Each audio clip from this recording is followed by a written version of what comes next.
ही नहीं है, क्योंकि बेनमाजी मुसलमान ही नहीं है। और जब मुसलमान नहीं है तो किसी काफिर के निकाह में रहने की जरूरत भी नहीं है। ये निकाह ऑटोमेटिकली फिस्क, अपने आप खत्म। बेनमाजी के हाथ का खाना जायज नहीं है, बेनमाजी के हाथ का पानी जायज नहीं है।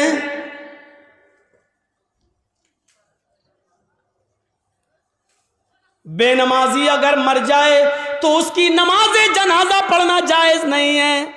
बेनमाजी अगर मर जाए तो उसको मुसलमानों के कब्रिस्तान में दफन करना जायज नहीं है। क्या क्या बताऊं।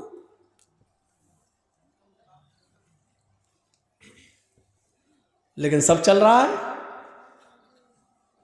कितना बड़ा दिल गुर्दा है आज, जिसकी हैसियत ये हो और शादी के मौके पर हम ये ना देखें। पूछते हैं लड़की पढ़ी लिखी है? हाँ। कितनी? कुरान पढ़ी है। कितना बड़ा कारनामा है, कुरान पढ़ी है। और कुरान खुलता कब है? रमजान में। फिर पूरे रमजान तक बंद रहता है।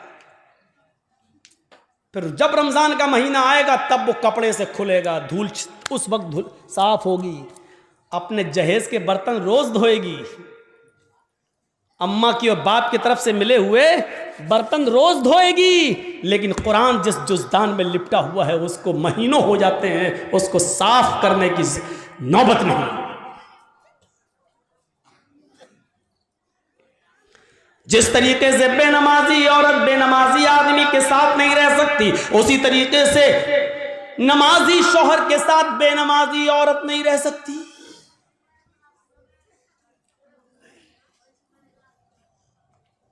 देख रहे हैं आप, इन नबियों पर भी नमाज फर्ज थी। ये अलग बात है कि किसी नबी के ऊपर 2 रकात फर्ज थी, किसी नबी के ऊपर 4 रकात फर्ज थी, किसी नबी के ऊपर 3 रकात फर्ज थी, किसी के ऊपर 2 टाइम की थी, किसी के ऊपर 3 टाइम की थी, सुबह दोपहर शाम, और किसी के ऊपर 5 टाइम भी थी, किसी के ऊपर 4 वक्त की भी नमाज फर्ज थी। लेकिन अल्लाह के नबी जनाब मोहम्मद रसूलुल्लाह सल्लल्लाहु अलैहि वसल्लम जब नबी बनाकर भेजे गए तो आपने ये नमाज 5 वक्त की फर्ज की, क्योंकि अल्लाह ताला ने 50 से 5 वक्त की कर दी। और जब 5 वक्त की फर्ज कर दी गई तो नमाज का उसूल ये बनाया कि फजर में 2 रकात रख दी, जुहर में 4 रकात रख दी, असर में 4 रकात रख दी, मगरिब में 3 रख दी और इशा में 4 रख दी। क्योंकि किसी नबी के ऊपर 2 थी, किसी के ऊपर 3 थी और किसी के ऊपर 4 थी। 2 से कम नहीं थी और 4 से ज्यादा किसी के ऊपर फर्ज नहीं थी। इसलिए अल्लाह के नबी ने 2 भी रखी, 3 भी रखी और 4 भी रखी, ताकि लोगों को इस बात का इल्म हो जाए कि मैं किसी नबी के खिलाफ नहीं हूं। मैंने फजर में 2 रकात नमाज फर्ज की है ताकि उन नबियों की भी इक्तिदा हो जाए जो 2 रकात जो पढ़ा करते थे। 3 रकात भी मैंने मगरिब में रख दी है, क्योंकि कुछ नबियों पर 3 वक्त 3 रकात फर्ज थी, तो मैंने उनको की 3 रकात भी रख दी ताकि उस नबी की सुन्नत भी जिंदा हो जाए। और जिन नबियों पर 4 रकात फर्ज थी हमने जुहर, असर और इशा में 4 रकात फर्ज कर दी ताकि उस नबी की सुन्नत पर भी अमल हो जाए। मैं नबियों का मुखालिफ नहीं हूं, मैं रसूलों का मुखालिफ नहीं हूं। हाँ, मैं आखिरी नबी हूं। अब तरीका मेरा चलेगा, अब रास्ता मेरा चलेगा। दुनिया में 3 ही किस्म की मखलूक है। एक मखलूक जो हमेशा खड़ी रहती है, जैसे पेड़, दरख्त, पहाड़, ये खड़े हैं। कुछ मखलूक झुकी हुई होती है, जैसे भैंस, बकरी, गाय, भेड़। आप देखिए, हम लोग जब ऐसे रुकू में चले जाएं तो बिल्कुल वही शक्ल हो जाती है।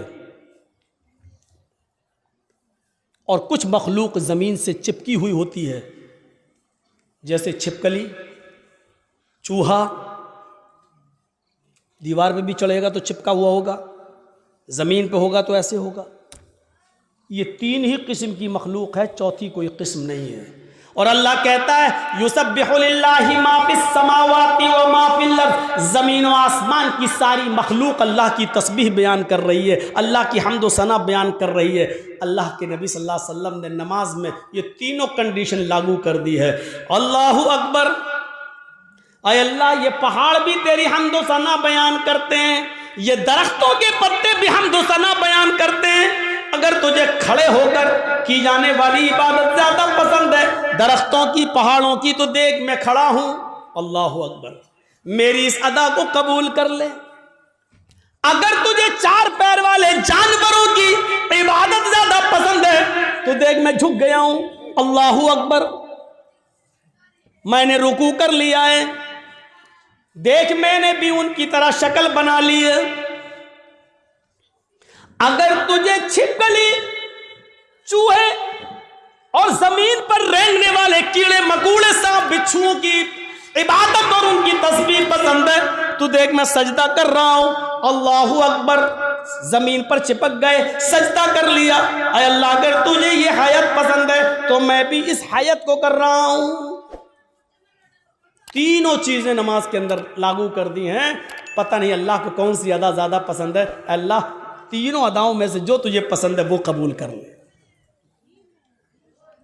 आइए एक और चीज बताता हूं आपको। अल्लाह के नबी सल्लल्लाहु अलैहि वसल्लम के पास चंद सहाबा आते हैं। हाँ सुनिए, जबरदस्त चीज। चंद सहाबा आते हैं और आकर कहते हैं, अय अल्लाह के नबी सल्लल्लाहु अलैहि वसल्लम, मैं जब मस्जिदों में नमाज पढ़ने जाता हूं तो ये काफिर कान लगा लगा कर सुनते हैं, दीवारों पर कान लगा कर सुनते हैं। जब हम जोर से मस्जिदों में नमाज की हालत में कुरान की तिलावत जब मैं जोर से करता हूं तो ये काफिर सुन लेते हैं बाहर से, फिर ये मस्जिदों में घुस जाते हैं और बेतहाशा मारते हैं। इतना मारते हैं कि मारते मारते, पीड़ते पीड़ते हमें बदहाल कर देते हैं, लहू लुहान कर देते हैं। अल्लाह के नबी ने पूछा, अच्छा ये बताओ वो किस वक्त कान लगाकर सुनते हैं तुम्हारी दीवारों पर? कहा अल्लाह के नबी, शाम को जब वह काम करके वापस आते हैं, बहुत देर हो गई, तकरीबन 1.5 घंटा 1 घंटा, वहां बड़ा शोर हो रहा है, वो पीछे वो लोग सुन ही नहीं रहे, पता नहीं क्या खुरापाते कर रहे हैं। बच्चे नहीं हैं उसमें, कुछ बड़े भी हैं। उधर देखिए वो पीछे, और अभी तक नहीं सुन रहे। देखो वो फिर छलांग लगा रहा, कूद रहा, उनकी आवाज़ यहाँ तक आ रही है। कोई ऐसा आदमी नहीं है जो उनको भगा दे, उनको कह दे घर जाए।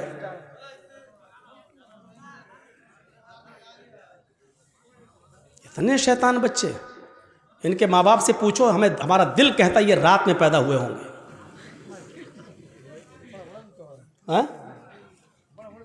हाँ बड़ा बड़ा भी है, हमको यहाँ से दिख रहा है, अभी निगाहें इतनी कमजोर थोड़ी हुई हमारी। पूछा अल्लाह के नबी सल्लल्लाहु अलैहि वसल्लम ने, अच्छा ये बताओ कि वो किस वक्त कान लगा के सुनते हैं? कहा अल्लाह के रसूल, वो जब शाम को काम करके वापस आते हैं, जब तो वो कान लगाकर सुनते हैं, यानी असर के वक्त। तो अल्लाह के नबी सल्लल्लाहु अलैहि वसल्लम ने फरमाया, अच्छा तो कान लगाते हैं वो दीवारों पर? कहाँ? तो ठीक है, फिर असर में तुम कुरान की किरात जोर से करना बंद कर दो, यानी आहिस्ता पढ़ लो। और कब कान लगाते हैं? कहा अल्लाह के रसूल, कैलूला करते वक्त। हम लोग जब दोपहर में काम करके आते हैं, घर में खाना खा के थोड़ा सोते हैं, कैलूला यानी जोहर की नमाज के वक्त वो कान लगाकर सुनते हैं और हमको पकड़ के मारते हैं जब हम जोर से कुरान की तिलावत करते हैं तब। तो अल्लाह के नबी ने कहा जोहर में भी तुम कुरान को आहिस्ता पढ़ो। देखिए आपने ये नहीं कहा कि नमाज घर में पढ़ लो। मकामी आदमी हो, जो कहीं का रहने वाला हो, आप अपने गांव के रहने वाले हैं, तो आप अपने घर पे नमाज नहीं पढ़ेंगे। कोई मुसाफिर आदमी है, सफ़र से आया है, तो वो जहाँ ठहरा है, जहाँ रुका है, वो नमाज पढ़ सकता है अपने मकाम पर जहाँ वो ठहरा है, इसलिए कि उसको कसर में करना है, 2 रकात पढ़ना है। और मुसाफिर जोहर और असर एक साथ पढ़ सकता है, मगरिब और इशा एक साथ पढ़ सकता है, वो 2 नमाजें मिला सकता है, उसको गुंजाइश है। लेकिन मकामी आदमी को नहीं। अल्लाह के रसूल ने उनसे क्या कहा? अच्छा ज़ोहर में मारते हैं और असर में मारते हैं? कहा तो ठीक है, ज़ोहर में आहिस्ता पढ़ लो और असर में आहिस्ता पढ़ लो। अच्छा ये बताओ मगरिब में? का अल्लाह के रसूल वो बहुत देर से आते हैं तो मगरिब में वो कान लगा के नहीं सुनते हैं, तो आपने फरमाया फिर मगरिब में कुरान की तिलावत ज़ोर से करो। अच्छा ईशा में? हाँ अल्लाह के नबी जब वो घर कारोबार करके खेती बाड़ी करके वापस आते हैं तो ईशा में भी कान लगा के सुनते हैं। आपने हाँ तो वो ईशा में भी नहीं सुनते हैं क्योंकि थके हुए होते हैं, खाना खाया और सो गए। मगरिब के बाद आते हैं, सुनते नहीं हैं, इसलिए आपने कहा मगरिब में पढ़ो ज़ोर से। ईशा की नमाज आप इतनी देर से पढ़ते हैं कि उनको नींद आ जाती है, वो ईशा में भी नहीं सुनते, आपने फरमाया तो ईशा में भी पढ़ो। अच्छा फजर में? कहा अल्लाह के नबी फजर में तो वो खुद ही घोड़ा बेच के सोते रहते हैं, तो आपने कहा फिर फजर में भी ज़ोर से तिलावत करो। पहले ये पांचों वक्त ज़ोर से तिलावत होती थी, पांचों नमाजों में ज़ोर से पढ़ा जाता था अल्हम्दुलिल्लाह रब्बिल आलमीन। जब सहाबा ने शिकायत की कि अल्लाह के रसूल ये हमें मारते हैं, कानों में दीवारों पे कान लगाते हैं, सुन लेते पढ़ रहे हैं तो मारते हैं, पीटते इतना मारते हैं कि लहू लुहान हो जाते हैं। तो आपने कहा कब मारते हैं? कहा ज़ोहर में। आपने कहा ज़ोहर में आहिस्ता पढ़ो। कब मारते हैं? कहा असर में। असर में भी आहिस्ता पढ़ो। मगरिब में? कहा नहीं जोर से पढ़ो। इशा में सो जाते हैं वो, जोर से पढ़ो। फजर में नहीं उठते हैं वो, जोर से पढ़ो। मेरे भाइयों ये सिलसिला चलता रहा, बहुत दिनों तक ये सिलसिला चलता रहा, और इतने दिनों तक ये सिलसिला चला कि मक्का फतह हो गया। जब मक्का में कामयाबी मिल गई और नबी की हुकूमत आ गई, तब सहाबा किराम ने फिर अर्ज किया। अब जो चीज बताना चाहता हूं वो सुनिए। अब सहाबा ने अर्ज किया, आए अल्लाह के नबी, जब हमारे हालात खराब थे, जब ये हमें मारते थे, पीटते थे, जिसकी वजह से आपने आहिस्ता पढ़ने का हुक्म दे दिया था जोहर में और असर में, अब तो ये मारते नहीं हैं, अब तो हुकूमत हमारे हाथ में आ गई, अब तो मक्का और मदीना की बागडोर हमारे हाथ में है, तो आए अल्लाह के नबी हमें पहली वाली इजाजत दे दीजिए, अब हम फिर से 5 वक्त की नमाजों में जोर से तिलावत करें। भाई हालात अब खत्म हो गए, पहले हालात बुरे थे इसलिए आपने आहिस्ता पढ़ने को कह दिया, अब तो हमारे फेवर में है हालात, अब तो हमारे हक में है हालात, तो अब क्यों हम आहिस्ता पढ़ें, अब हम जोर से पढ़ेंगे। आपने कहा नहीं, नहीं, बिल्कुल नहीं। सहाबा ने कहा अल्लाह के रसूल, क्या ये वजह नहीं थी कि ये लोग हमें मारते थे इसलिए आपने आहिस्ता पढ़ने के लिए कह दिया था? आपने कहा वजह यही थी।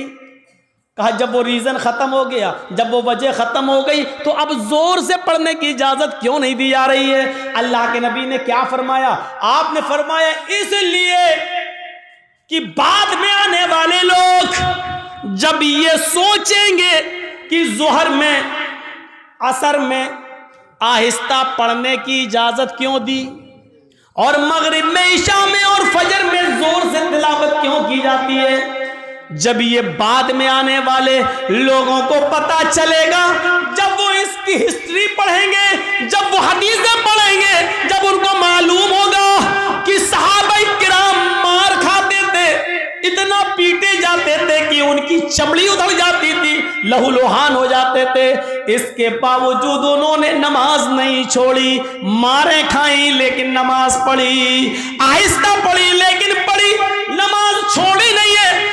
जब उनको इस बात का इल्म होगा तब उनको पता चलेगा कि सहाबा किराम ने बड़ी से बड़ी मुसीबतें झेली हैं लेकिन नमाज नहीं छोड़ी है, नमाज तर्क नहीं की है, तो फिर वो भी नमाजी बन जाएंगे, वो भी नमाज के पाबंद हो जाएंगे। अब आपको अंदाजा है मेरे भाइयों, सहाबा किराम मारे खाते थे, इतना पीटते थे कि उनकी चमड़ी उधड़ जाती थी, जिससे खून बहता था, लेकिन इसके बावजूद नमाज पढ़ रहे हैं। अल्लाह के रसूल ने कहा जोर से मत पढ़ो, आहिस्ता पढ़ो, लेकिन पढ़ो। नमाज ऐसी कंडीशन में भी माफ नहीं, हट्टे खट्टे तंदुरुस्त हैं और नमाज नहीं पढ़ते। और जुर्रत देखो, बहादुरी, हिम्मत तो देखो, अजान की आवाज आ रही है, कुछ लोग मस्जिद में नमाज के लिए जा भी रहे हैं, लेकिन कलेजा इतना बड़ा कि उन नमाजियों के सामने होटलों पे बैठ के चाय हम पी रहे हैं। हमारा दिल और हमारा कलेजा कितना मजबूत है। या अल्लाह, तेरा अजाब कैसे रुका हुआ है, इतनी बड़ी गलती अगर पुराने पिछले ज़माने की उम्मतों ने की होती तो अभी तक आग और पत्थर के अजाब से वो हलाक हो गए होते। अल्लाह रब्बुल आलमीन का अजाब हम पर आ क्यों नहीं रहा है? इसकी वजह क्या है? इतना बड़ा कलेजा।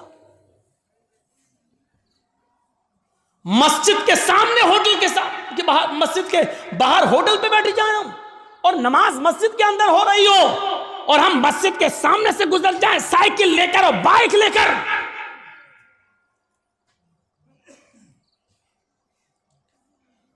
ये मस्जिद दिन भर में 5 मरतबा बद्दुआ देती है, इलाहुल आलमीन इन लोगों ने मुझे बनाया तो बड़ी शान से है, जलसे करा करा के, चंदे कर कर के, सीमेंट ले लेके, बोरियां ले लेकर, ईंटें ले लेकर हमें बनाया तो बहुत अच्छा है, खूबसूरत बना लिया, मीनारा भी बना दिया, बड़ी आलीशान बना दिया, लेकिन इलाहुल आलमीन इन्होंने मुझे वीरान कर दिया।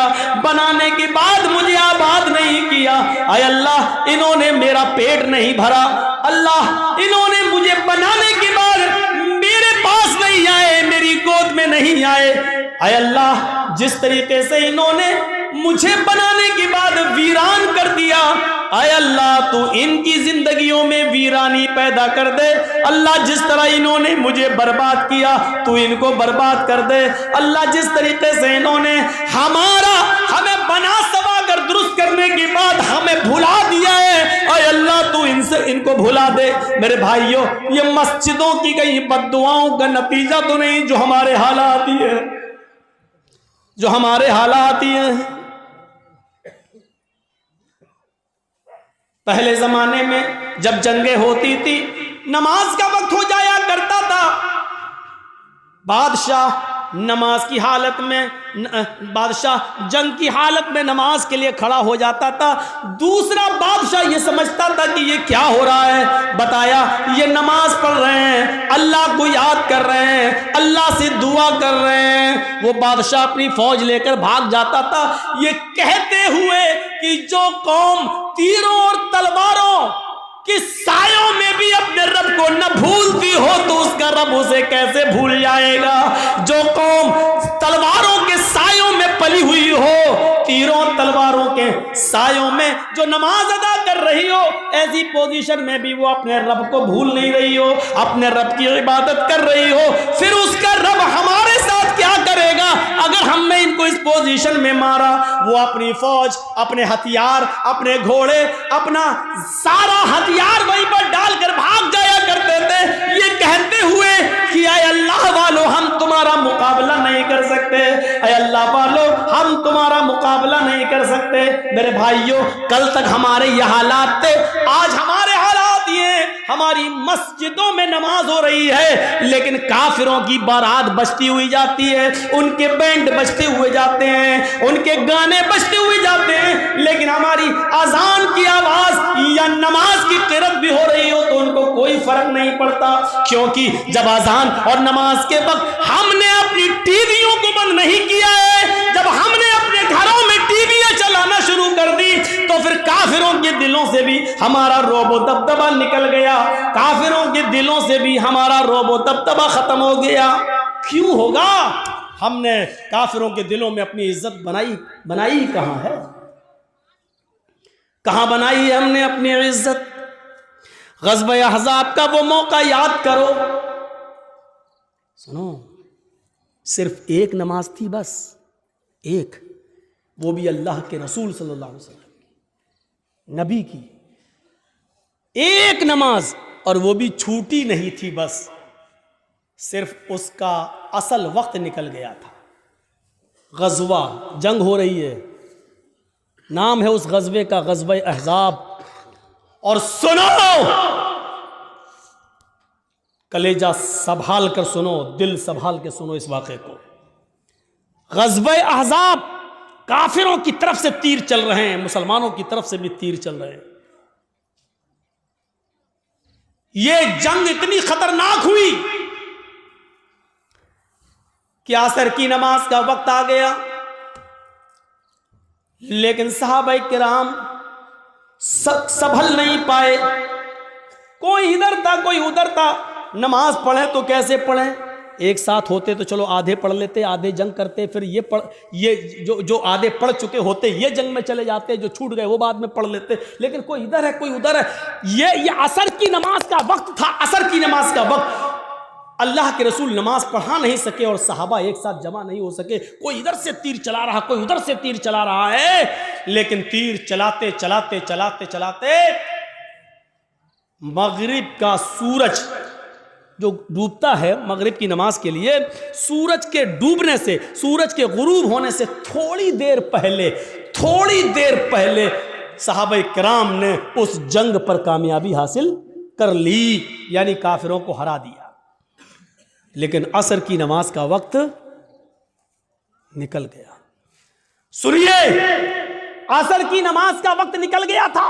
जल्दी से वहीं साहबा ने तयम्मुम किया और वुजू बना, तयम्मुम पानी तो था नहीं, जल्दी से तयम्मुम किया और नमाज पढ़ना शुरू कर दी। सूरज डूबने से, गुरूब होने से पहले पहले अल्लाह के नबी ने और सहाबा ने असर की नमाज पढ़ ली।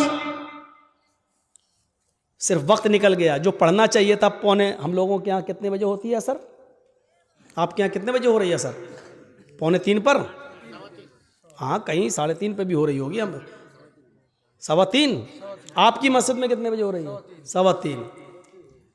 अब 3:15 की जगह पर कोई आदमी 5:15 पे नमाज पढ़े तो वक्त निकल गया ना उसका, असर का। मान लीजिए 5:30 पे सूरज डूब रहा है और 5:15 पे आदमी नमाज पढ़ रहा है, तो सूरज डूबने से पहले ही तो पढ़ रहा है वो। सूरज गुरूब होने वाला है। जल्दी से अल्लाह के रसूल ने और सहाबा ने तयम्मुम किया और नमाज पढ़ ली। और पढ़ने के बाद जो जुमले कहे वो सुनो, जो जुमले कहे उन काफिरों के लिए वो सुनो। मला अल्लाहु बुयूतहुम व कुबूरहुम नारा कमा हबसूना वशगलूना अनिस सलातिल वुस्ता।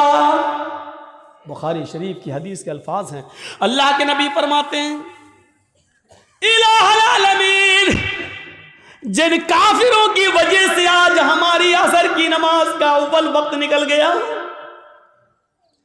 आय अल्लाह, जिन काफिरों की वजह से आज मेरी असर की नमाज का असली वक्त निकल गया, वक्त पर हम नमाज नहीं पढ़ सके, सूरज डूबने से पहले आज हमने असर की नमाज पढ़ी, इसके जिम्मेदार ये काफिर है, ये जंग करने वाले, इनकी वजह से मेरी असर की नमाज का वक्त निकला है। मला अल्लाहु बुयूतहुम, आय अल्लाह इनके घरों को तू आग से भर दे, आय अल्लाह इनके घरों में आग लगा दे, आय अल्लाह इनके घरों में तू आग से भर दे। नमाज के वक्त अपने घरों में बैठने वालों, नबी अकरम की इस बद्दुआ पर जरा गौर करो।